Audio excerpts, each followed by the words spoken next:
this is how we line up. We have Janskovic in goal. He's back from his injury. He's played a couple of games. He's done all right. Pausic, Klemčić, Kavčić and Jans are at the back four. Unfortunately, Smee is really lacking match fitness after his injury, so he can't come into the starting lineup. From there onwards, it is basically our strongest team. Vlahovic sits in holding midfield. Williams, Barman and Dak are the midfield three. Zahovic and Zansela are up top. On the bench, we've got Jan Solo, Bade, Tavares, Sintasal, Bakic, Smee and La, the young goalkeeper. Triglav line up in a 1-4-2-2-1-1 formation, or a 4-4-1-1 if you will, with two defence midfielders. It is going to be tough because they just sit back and look to break on us, so we'll see how this goes. See you at kickoff. So in we go to the game. We're going to try and control it. In fact, what I'm going to do, because they're going to sit so defensively, is straight away from the off I'm going to lower the tempo and make sure we use short passing so that we don't just hit it back to them straight away. Vlahovic with a corner, looking for Janser. It's spilt on. Williams has a shot and it's blocked. Very unlucky there. Vlahovic with the next corner in. Barman. Header was going really wide, but Jerkovic has kept it in. And here come Triglav, but luckily that's the end of that highlight. I think with how it's gone, we definitely deserve to win the domestic double, and we're all over them. Zahovic is there at the near post, and he's put us 1-0 up, which is really good. And there it is then. So Barman picked it up, a lovely little dink ball through to Pausic. Pausic with a cross to the near post. Zahovic is there, rises really well. Keeper is nowhere to be seen. Near post, header, Bosch, goal, 1-0 Maribor. I've got to say, everyone, thank you very much for all your comments and, likes and thanks and stuff. Luckily, they're offside for that goal, so I can carry on talking. On the videos, it was all good to see you're as gobsmacked with the Chelsea result as I was. I couldn't believe it. Shame about Sampdoria. But we go again next year, and Zansela has got a goal. That's both strikers scored. So, excellent. That's what we want when we play two up top, really. Really good stuff. Dak with a nice little ball through to Zansela. And again, beats the goalkeeper at his near post. He'll be disappointed. 2-0. This is what we like in a cup final.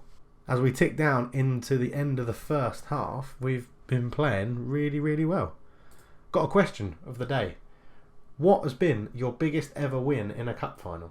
Because the way this is going, this could be mine. I think my biggest ever win is 3 or 4-0.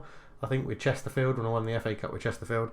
So I think it was 3-0. So if I win this 4, that would be my biggest. But let me know down below, what is your biggest ever cup final win? I'll be interested to know. As for now, I'm going to tell the guys I'm very pleased with their performance. Keep it up. Hopefully they won't get complacent. I didn't make any subs at half time as Janza decides to run that ball completely out of play, which was pretty stupid. But happy enough now for time just to tick down. We'll win the game. Jobs are good and good end to the season. Klemčić is there, and at the back post it's another header and great stuff. It's against his former club because everyone in Slovenia has played for somebody else. And it wasn't a header, he's kneed it in. The goalkeeper or the man on the post definitely should have done better. But it's 3-0. This is a great performance. Janskovic out to Klemčić, then up the line to Dak, and we do control and pass the ball so well. I know we're easily the best team in this league, but it is good to see some good football like this. And Zansela's there, and it's 4. We have absolutely destroyed them. Zansela with another goal, a brace. And I think that puts him equal as the most goals ever scored in a season. Tavares, I think, hold the record with 17. I was randomly checking that just before the game. I'm pretty sure that puts Zansela equal now to that record. So 10 minutes to go. Let's see what subs we can get on. Johnny Williams had an okay game. We might as well get Tavares, the club captain, on and see what he can do. We'll also give Christoph Barman a rest. For Bakic, he can sit there. We'll let him dictate the play, being a deep line playmaker. And who else have we got that we can bring on? Who's been? Probably be Jan Sola's last game. I don't really want to bring him on. Zansela's on a hat-trick. Don't want to end that, do we? Don't want to stop that opportunity. As the time ticks down, we're pretty much into injury time now. We are into injury time. 1 minute. Last free kick. Tavares in. Cleared. That should be it. It should be it, referee. Are you just going to blow up? Why not blow up like 20 seconds early? Dak has given away a foul. They'll probably not even have time to swing this free kick in, and it will be the domestic double for NK Maribor. Will it? It is. It is the domestic double for NK Maribor. Superb stuff. We've nailed it. I mean, it was always on the cards. It was disappointing that we didn't get to the final last year, but absolutely brilliant stuff. Zancelar ends the competition as top goal scorer.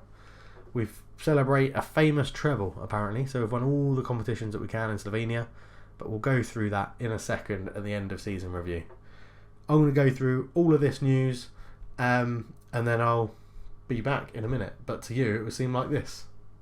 Okay, so welcome to the end of season review. If you don't want to like these things where we go over stats and appearances and goals and assists and results and things like that, then don't worry about this. Give me a like on the video if you've enjoyed the cup final, and we'll see you for season 4, where we will hopefully retain the league, hopefully retain the cup, and hopefully progress in Europe, although beating the quarterfinals of the Europa League will be pretty tough.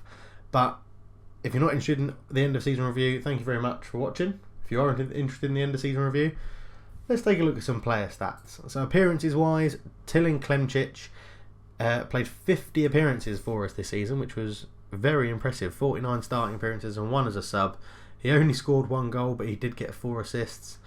He has been superb. Unfortunately, I don't think we're going to be able to fend off all this interest in him. Really big clubs, you know, much bigger than us. So Sporting, Valencia, Villarreal, Celtic, they're all quite interested in him.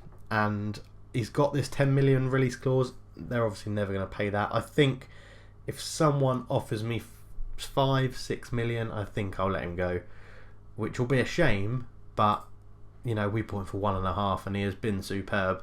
He probably does deserve to be playing at a higher level.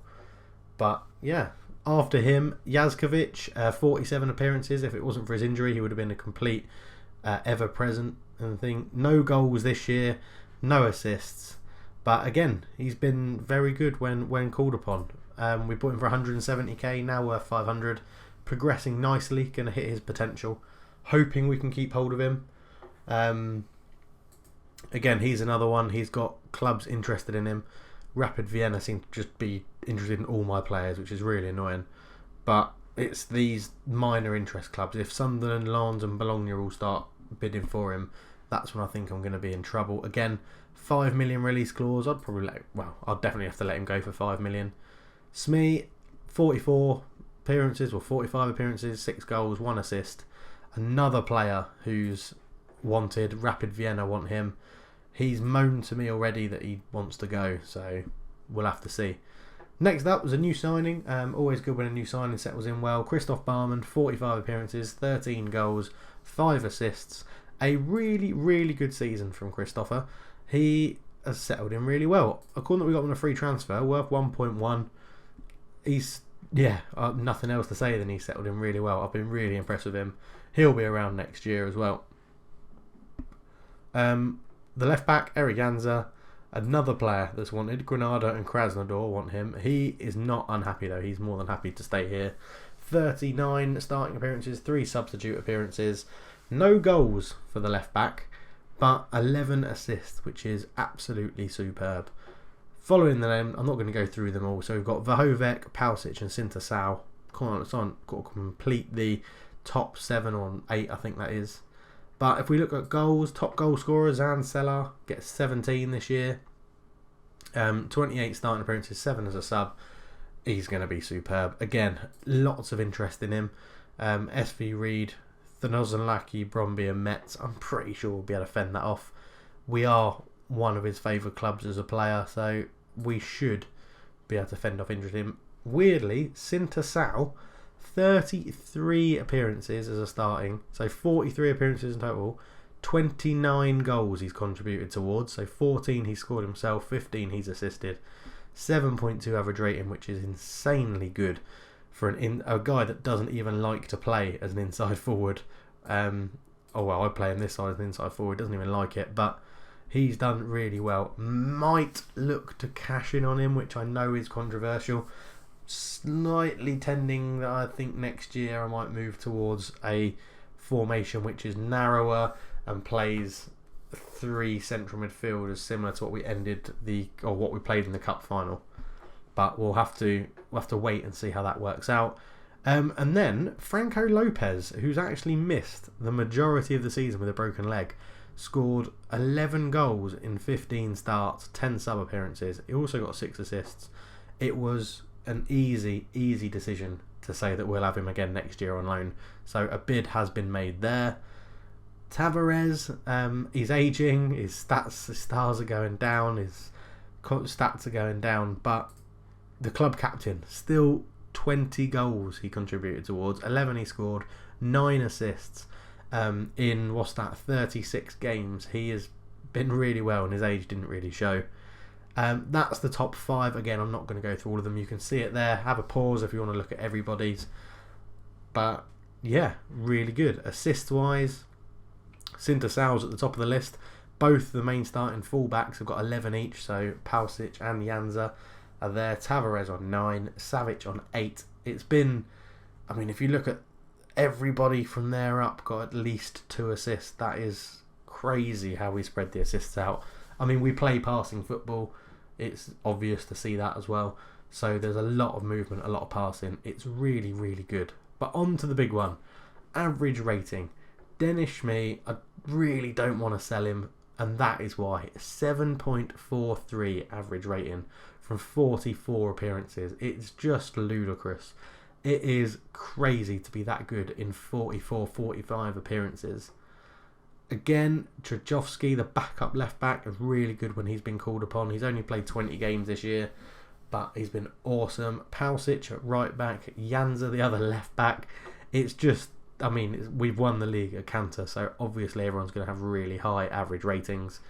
Disappointingly, Jan Solo, he came in on loan from Fiorentina. His stats are good. I'm not going to be renewing it. I think he'll probably go on loan somewhere else. It won't be with me. 1 goal in 10 appearances, 6.66.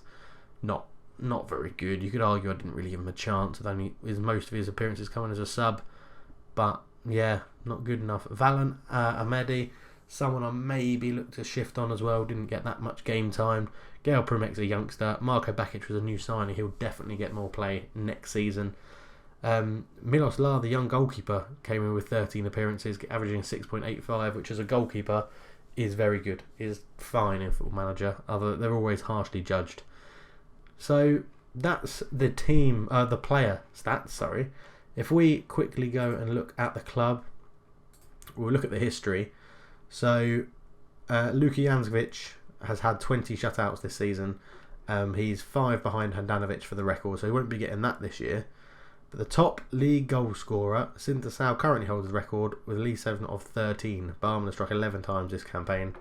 If we can look at players, if we look at the record, there we go. So Zan Seller has equalled the most goals in a season with Marcus Tavares' 17. The top league goal scorer this year, Christoph Barman, is 11. Sinter-Sal's got it 2 seasons before that. He's quite prolific. Most goals in a match, Zan Seller got a hat-trick against NK Selj, and he's drawn with Mizanovic and Zahovic. Most assists in a season, Sinter-Sal with 15 holds the new record. And the highest average rating this year, Dennis Schmee has set a new record, a new club record with 7.43. Very, very good. If we look at the league, we can see, if we go to the league area of it, we were pretty dominant. We never dropped off first place, which is, quite frankly, that word again, ludicrous. It is stupid that we can stay first place. It is a weak division. We are, bossing it. They will get better, the other teams, as the division increases. But yeah, it's just a bit stupid, isn't it, really? So this season hasn't been accounted for yet, but in 2018 the league has jumped. As you can see, we jumped from 33rd to 27th to 23rd. I'm expecting that to jump again because of how we did in Europe. I'm expecting us to get quite a big jump somewhere around about the championship, but we'll have to wait and see. With the league as a whole, Zan Seller finished 3rd in the Golden Boot Award. He finished 1 behind Christopher Barman, who everyone finished behind Volas, who is our nemesis. He loves scoring against me, but his stats will start dwindling soon because he's getting older. Schmee and Barman were 1st and 2nd in the average rating statistics. That's obviously quite obvious. I know Christopher Barman was one of the favourites to win the competition for best player, but Shmi obviously has overtaken him, so he'll probably win it. That's how Football Manager generally works it out. Stefan Savic, with his 7 assists in the league, came third in the assist rankings. We didn't get players of the match. They're generally shared out between us lot. But Jan Zakovic came third in the Golden Glove Award, and we didn't get anyone up in the yellow cards, which is really, really good to show that we're not giving away as many fouls as it looks like when I watch, because I would have assumed Vahovec would have been up there, because he's always suspended. So that was interesting to see and good to note. As I've already shown you, we stayed top for the whole season, but this was our ending record. 36 played, 26 wins, drew on 7, lost 3. We lost 2 more games in the end of the schedule, which I will show you now. Our goal difference of plus 50, which is insane. We won the division by 24 points. So, yeah, we absolutely walked it. The last game we were together, obviously we lost 1-0 to Sampdoria and then to Celje. We then beat Celje 3-2. We lost 1-0 to Domzale, which was really, really disappointing. We were awful in that game. Beat Olympia 2-0. Drew with Zavrec, drew with Triglav, and then beat Triglav in the final, which we just watched.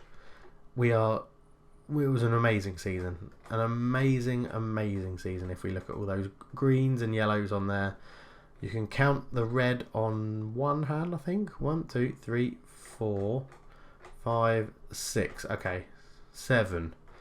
We lost 7 games all season, and one of them was to Mould. Bloody hell. I wish we could play Mould again. I might see if I can get a friendly against them.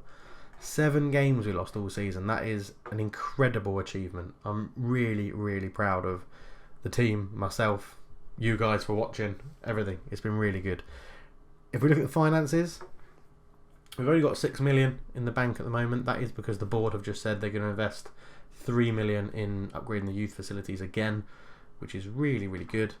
So yeah, really, we've been going alright. It doesn't include money for next year as well. Obviously we'll get Champions League money, which will give us a huge income to the budget. I think it's 10 million or something we got last year, or that year we got to the group stage. We got 10 million and it really bumped up all of our money. It was really good. Generally, the board, I keep asking for a senior affiliate from somewhere, but they never find one. As we said, youth facilities are currently in progress of being upgraded. They've just said that once these ones are done, they'll be doing another one as well. So that's really useful. And generally, whenever I ask for something, they always give it to me because I asked for a new contract and I've just got one. So, moving in to next year, what do I want to do? If we look at the B team, we have some players that have very, very good potential. Horvat, Zelko, Bozic and Sturm are all people I want to try and get involved in the first team next year in some way or other. Their stats aren't very good. They're really not that good. I mean, if we look at Horvat, who we're just looking at then, for a winger, crossing 9, first touch 9, passing 9, that's all pretty poor. He's been on loan at Rudavalenge. He hasn't done too bad. And they are in the Premier League with us. They're in the Slovenian Premiership. 16 appearances, 2 goals, 6.86. It's not bad. With better players around him, he'll play better. Rock Zelko is our key youngster or hot prospect in the team. He's also on loan in the Premiership. 22 appearances he's made in the Premier League already, 6.89. We might be able to loan him out again. We'll see, because he plays with that position with Vahovec and Bakic, so we'll see if there's enough game time for him to get. Sturm had a couple of games in the first team. No, he didn't. I've made that up, but he was scoring goals in the B team, so he'll probably get the odd go every now and then. Bruno Bozic is a pretty poor looking centre back, but we need to give him some game time to increase. We bought him for 50k. He's already worth 27 now. We'll see how he does. I'm sure he'll get some game time in the future. There are a few players as well that might get sprinkled around, so it shouldn't be a very busy transfer window for us. That might change depending what clubs don't renew contracts and things like that and who's available on a free. But generally, we do have some good youngsters knocking around. Damian Vukuslovic is a guy who's 23. I've never understood why my assistant manager and scouts rave about him. They reckon he's going to be brilliant. I'm selling him to Metz, I think, or someone in France. Yeah, 250k plus 20% of his next sale. So he can go. In the under 18s, our latest youth income, whatever they're called, youth recruitment was done, and we got some pretty good ones in. Jean-Luc Fournier was one of the best. He's a French left back, looks alright, decent potential. Again, they'll be in and around. Gregor Popovich, he made one appearance for us, got a 6.2 in the Premiership. He'll be in and around again. I'm going to try and promote the best youth players in the under 18s to the B team, and then get the B team a hell of a load of fixtures. Whether it's me making up friendlies and things like that, we'll just see how it goes. But as you can see, quite a good bit of potential here in the under 18s as well. So I'm generally not looking to strengthen that much in the first team, because we've just shown what we can do in Europe and in the league with the players we've got. And everyone's going to get slightly better, because no one's really old. Apart from Tavares, no one is at the club is really old, so everyone should get slightly better. And there isn't that much else to talk about, really. It's been a pretty general overview of what the season has done. Striker-wise, as I said, going to look to play 2 up front next year. You'll probably see less wing play involved, depending how it goes. If it doesn't go very well, might reintroduce wingers. But the fact our centre midfield is so strong with Williams, Barman, Dak, Vahovec, Bakic, all playing centrally, I think, and Filler as well, who's been moaning again about lack of first team football, and my assistant manager loves him as well. We're so strong in centre midfield that I think there'll be more central midfield play. But anyway, I am going to leave it there. This is the end, the official end of Season 3. And we'll be back for Season 4. Can we make it 4 league titles in a row? Can we make it 3 cups? I think it's 3 cups in 4 years. And can we progress in Europe? At the beginning of the next episode, we'll go through how far the league has come since I've been in charge of Maribor, where we sit in terms of rankings, and what the Slovenian national team have been up to as well. We'll go through that at some point very early in the next episode. So, because I would like the Slovenian national job, I think it'd be good to raise them up as well. And when that comes about, because international managers always leave or get sacked all the time, a football manager, we will discuss how we go about doing that series. Do I do it alongside this one as a second one, or do I just incorporate it all into the same thing? But anyway, again, on this outro screen, I am rambling like my life depends on it. So I will leave it there. Thank you very much for watching. Leave a like if you've enjoyed the video. Please subscribe if you're new and you want to see more of NK Maribor series. But I really appreciate everything you write and you get in touch with me with. It's really good. And this series wouldn't have continued if it wasn't for your support. So see you in Season 4. I'm out.